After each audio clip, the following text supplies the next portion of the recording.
Oh man. Alright, time to record.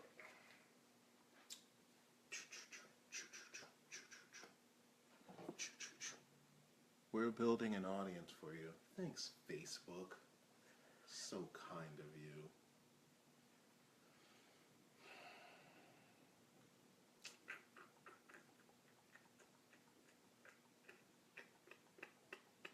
Hey, real, I should probably tell you, we're recording a podcast.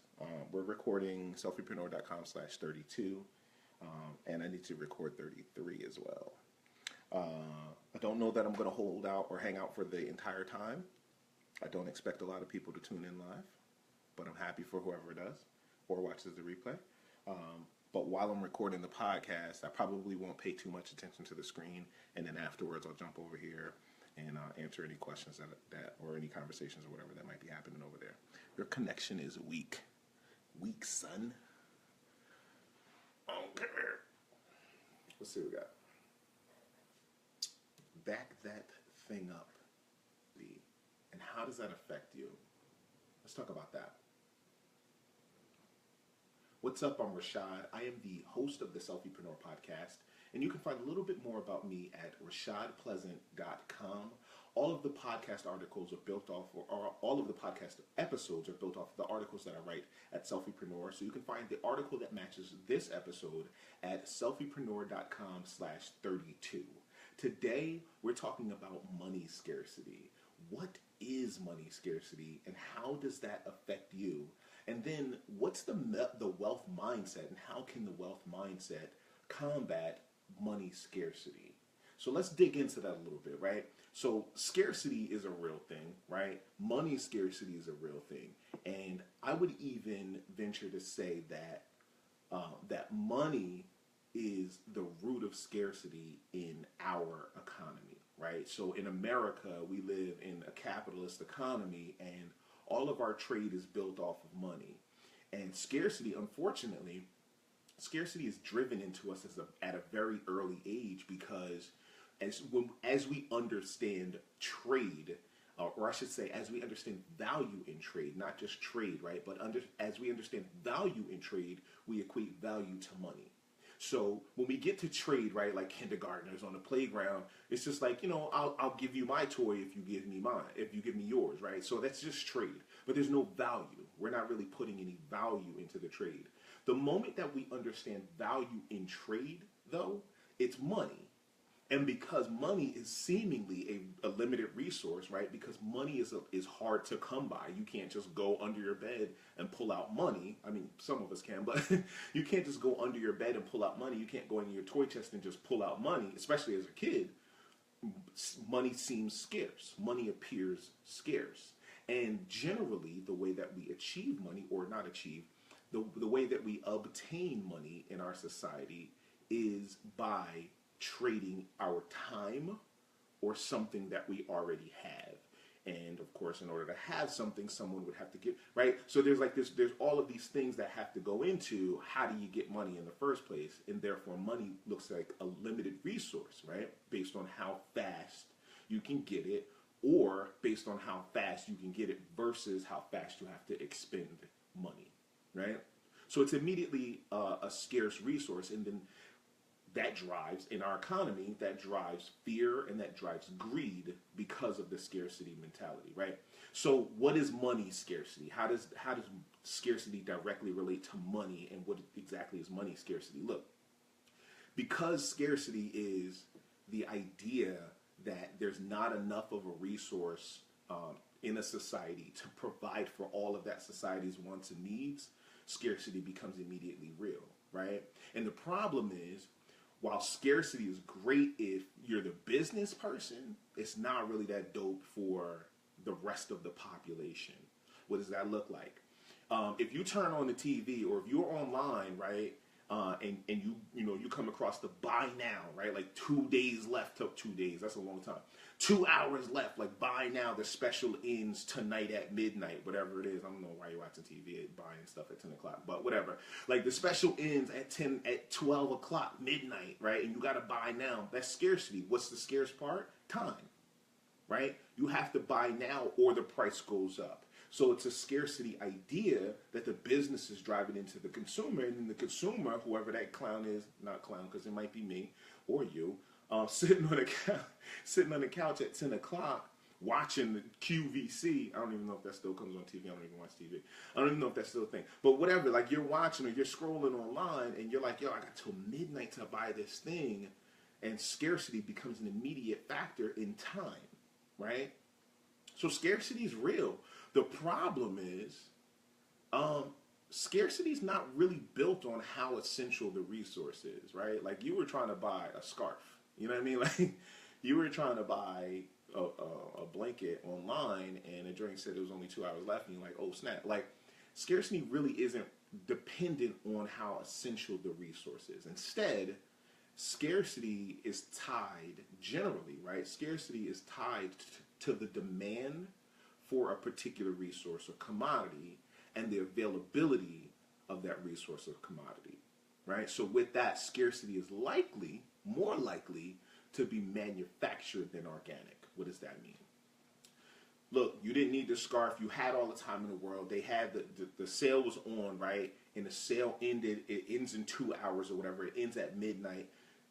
The company's still there. The scarf is still available, and the company's still in the business of selling the scarf to you. So what really changed aside from midnight? Nothing, right? The scarcity part of you have to buy it before midnight is totally manufactured, right? It's great for business, and here's why. If a society coordinates economic plans based on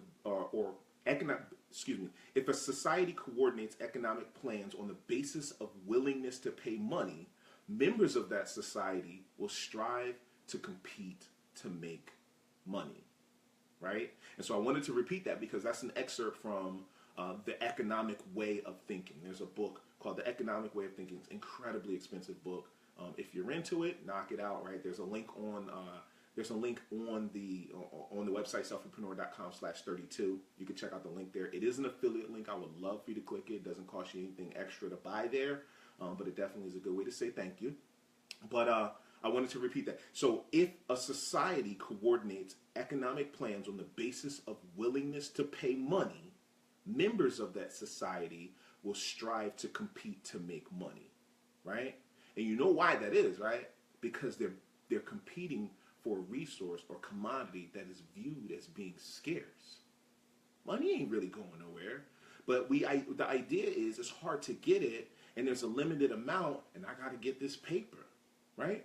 The reality is money is just the common medium of exchange in our culture, and therefore it's the most scarce resource of all. Because what? If I wanted to buy water, I needed money. If I wanted to buy food, I need money. If I wanted to be warm, I need money. If I need clothes, I need money, right? Almost everything that we tie in our capitalist culture is tied to money. That's kind of important. But in reality, money is just the common medium of exchange. So is scarcity real? Right? Like, is this really a thing? Absolutely. But it's probably not happening exactly the way that you think it is. Scarcity, right? Scarcity can be, and most likely is, manufactured, and in three ways. The first, holding resources or commodities from the market, right? I have it, I'm only going to release a little bit at a time, and therefore it appears scarce, and therefore people jump in. The second way is creating a desire or a craving around something that appears difficult to produce. Gold. Right? Like gold is kind of hard to come by. However, why do we even place value in gold? Right? Like there's a challenge in that too. But why do you place so much value in gold or in diamonds? Like, yes, it does take a lot to get these rare minerals out of the earth, right? You got all it, especially now, because you can't just dig with your hands anymore. You gotta hire the guy with the big, I don't know what those things are called, backhoe to dig down, and then you gotta hire the big machine and shake. And y'all saw a Gold Dig, right? Was it Gold Dig, Gold Rush, or whatever on Discovery Channel? The dope show. But absolutely, it's hard to come by. The question, of course, is why did we even place value on it? But the third way to manufacture scarcity is panic, right? If you're not exactly sure what that means, just wait till the next hurricane or the next snowstorm or the next real bad weather event and watch how everybody rushes to the store to get bread and milk. Kid, like, you probably don't even need bread and milk. First, You could eat everything else in your pantry aside from bread and milk, and you're probably going to survive. Like, you're probably not going to die from not having bread and milk. But for some reason, somewhere along the lines of humanity in America, we decided, oh snap, act of God, we need bread and milk. Panic, right? We start to go crazy. And look, panic's good for ratings because everybody's watching TV. You're watching the Weather Channel for 9 hours straight because they said it was going to be 3 to 5 inches of snow. Like, dog, you just needed to understand that maybe there was going to be 3 to 5 inches of snow, and then you could rock with the rest of your day. It's really not that important for you to dedicate all of your time and then panic and go buy bread and milk, right? The third, like, it's super, super simple stuff. Right, and the implications of it are very, very simple as well. So, in either of the first two examples, though, there aren't enough of the resource or commodity in the marketplace, and thus scarcity ensues. In a capitalist culture like ours, money is still the most common trade, and it feeds a money scarcity even when money isn't the focus. And that happens because if a resource is viewed as scarce and we all trade money, that resource then, of course, money becomes scarce, real or not. So what is the wealth mindset and how does that play into it? Here's the thing, right? And this is something for you to think about for yourself. If I told you that there's a tree in the center of your neighborhood, right, that will immediately produce a fully ripe fruit instantly, every time you take a fruit from that tree, and that would never ever fail, would you ever feel the need to take more than what you need right now, than what you were going to immediately consume? Probably not, right? You're probably not going to go in and just maybe immediately, right? Because we're humans and we look at it and we go, oh snap, there's a tree that's always got fruit, like I better go get all my fruit, right? And maybe the first time we see it, we hear about it, we go and run and we snatch up, right? Because that's what we do, right? Scarcity. There's resources available and it's not going to be available forever, therefore I must take as much as I can. But once you realize that that's going to constantly happen, once you understand that no matter how many times I pull from this tree, and immediately a new fruit is going to grow right there, ripe, and I can just take you're probably just going to take what you need, right? But we take more than we consume because we're afraid of the resource not being there, right? Like, it is really simple. And it's simple to think about. It's simple to conceptualize, but it's a little bit harder to actually put into practice. So that type of scarcity, when you start to look at the example that way, that scarcity drives consumer behavior. Who's the consumer? You and I, right? And it's not just in the marketplace, it's just in the human mind. It's just the way that we operate, right? Again, you want to see how we operate, wait till the next act of God and go down to your grocery store and try to buy milk and try to buy water and try to buy bread. Look, water comes out of your faucet. Like, the water's available to you, and you still run down to the grocery store and pay $1 for a gallon. You already paid for it. Like, it's coming out of your faucet. It's okay. You can drink it. You're not gonna die, right? But again, don't fool yourself, because it's not as easy to put into practice as it is to think about, right? So it's easy to think that if we just had a little bit more, then we'd be comfortable, and that's a lie, right? Because we keep thinking contentment is right around the corner. And it is, but it's not going to be found in money.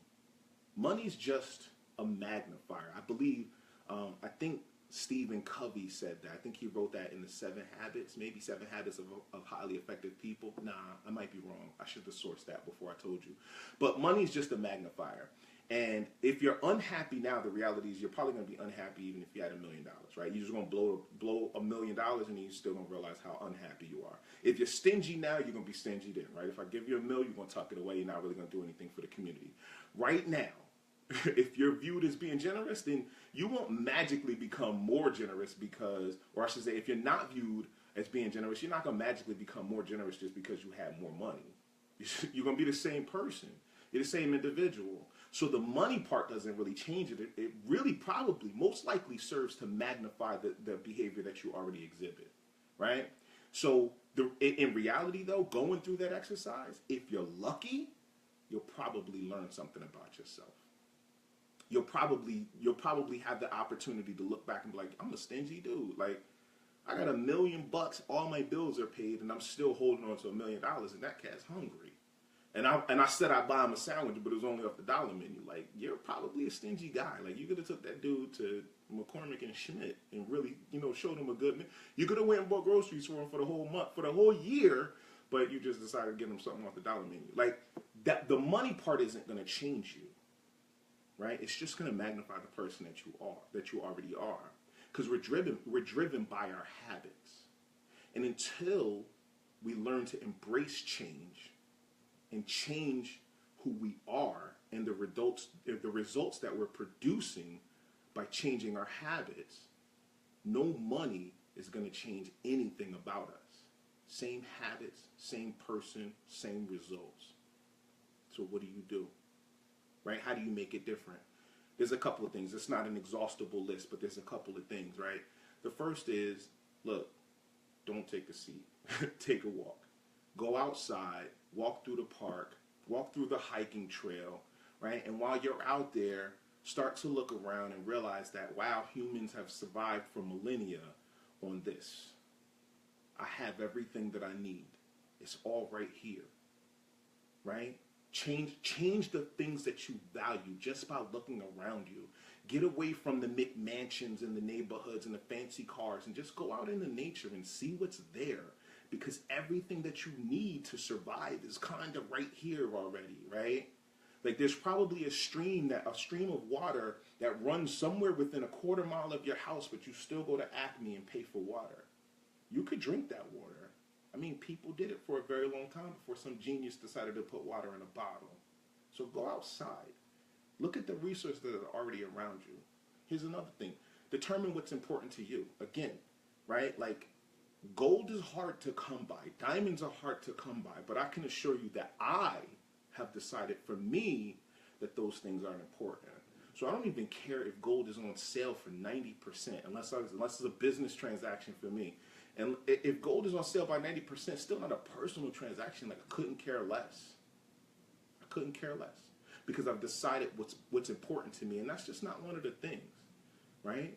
We live in a society that's free, except that we're in bondage by the idea of somebody else's happiness. The American dream. White picket fence, 2.5 kids, like all of this nonsense.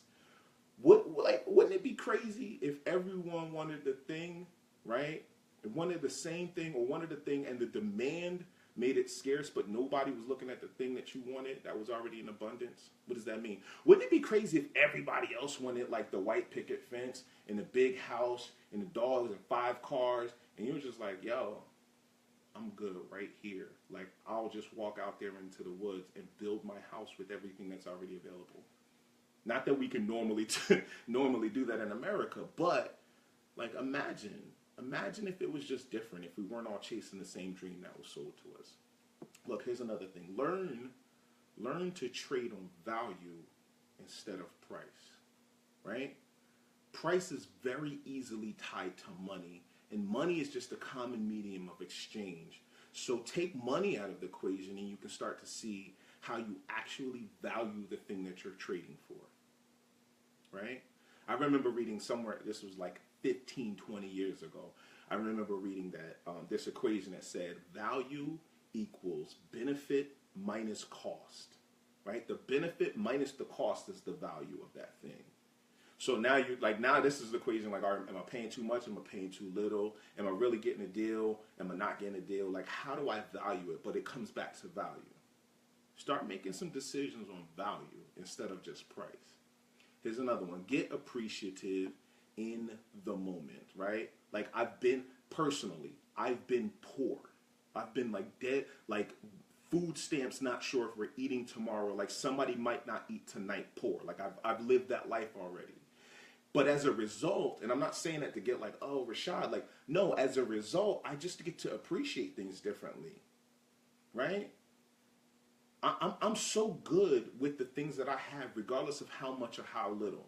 If I got hot coffee, as when I wrote the article, I'm just sitting there sipping hot coffee at 5 o'clock in the morning with electricity, listening to nothing because it's quiet. You know how dope that is to me? Like, you can't pay for that.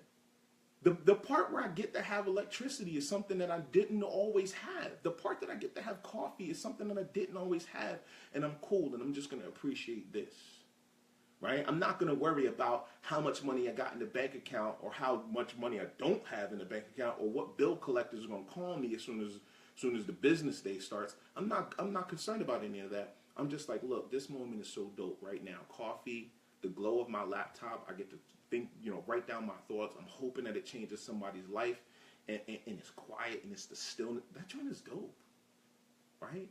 Just get appreciative. Appreciate some of the things that you get to look at right now. Here's another one, right? In the same vein, start sharing immediately. Immediately, right? If the concept is true that money is a magnifying tool and it's only going to magnify who you already are, the habits that you already exist, now's a good time to start changing. You don't need to wait until I'm waiting until I hit the lottery and then I'm going to go ahead and bless y'all. Like, no, cut it out. Like, do it now. I got $20 in my pocket. Here's 10. I'm good with 10. I don't even have anything that I owe $10 to. You know what? I'm good with I'm good with no dollars. I'm good with no dollars because I don't owe anybody any dollars right now, and I got 20. Here's 20. Right? Here's 5 for you, 5 for you, 5 for you, 5 for you. Did I say it 4 times? Yeah, I think I did. So had to make sure the math is good. But like, for real, scarcity is stingy. Wealth ain't stingy. Rich, look, put it in full perspective. Rich is stingy too. Right? Rich is stingy too. Wealthy ain't stingy. If you couldn't hear me because I said it wrong, wealth is not stingy. Right? Like, be ready to let go and deal with that fear of letting go, because it's really not as bad as you might think it is. I'll even challenge you to give away something that you think you need or something that you think that you depend on, just to see how much you don't really need it. Right? I mean, within reason, don't go crazy and give away the thing that, you're on life support. You don't just want to pull a plug on yourself. Like, that's not really going to work. But within reason, I would challenge you to give away something that you depend on or something that you think you need. Because scarcity is real, and money scarcity is real, but wealth and abundance are also very real. And you're probably living in it, but you just can't appreciate it. So that's it. Check out the full article, selfiepreneur.com/32. In the next couple of weeks, we're going to talk about starting a business. We're going to talk about some creative ways to save money. And I'm even going to issue you a challenge for your entire family. So if you're listening and you have a family, I'm going to issue you a challenge for your entire family in the next couple of weeks. And I hope you rise to the challenge. Selfiepreneur.com/32. If you haven't gotten the network course, that's also up there at selfiepreneur.com/network. Let's be better together. Peace.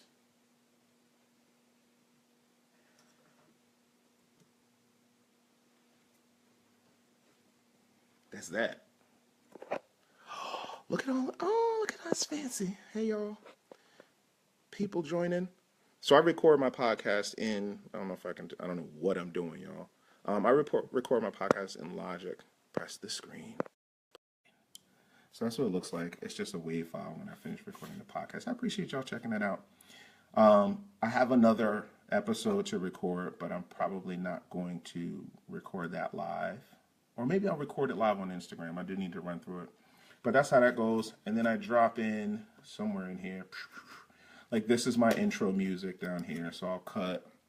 Y'all seen it because I don't even know what I'm looking at. I will cut right here where I created the intro, right in that spot. And then I'll drop. It'll look like that. I'll split it and put the intro music in.